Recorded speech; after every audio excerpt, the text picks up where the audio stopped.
I am the Tofu Golem. Please enjoy the video. You start by confirming your TV platform and ensuring you have the controlling device on the same Wi-Fi.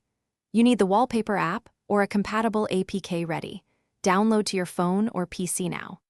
Once downloaded, enable developer or external installs on the TV if required and connect via casting or file transfer. Make sure storage and permissions are granted so the app can access images and set system wallpaper. This gets you past setup and into the actual installation stage. You open the Wallpaper app on the TV and grant the minimal permissions it requests. This is why you enabled external installs earlier. Once in, choose whether to use local files, a network share, or a cloud album. Pick the correct folder and confirm aspect ratio, 16:9 or crop, and loop timing so motion looks natural. If using a phone, use Cast or the app's sync feature to push images. After configuration, apply preview and accept prompts to make it the active live wallpaper.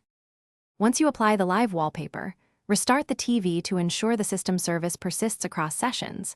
This often fixes return to default issues. If playback stutters, make the wallpaper use lower resolution or disable extra transition effects to reduce CPU/GPU load. If the app fails to install or set, recheck permission toggles, revoke and regrant storage/display rights, verify APK came from a trusted build, and confirm both devices remain on the same network. That single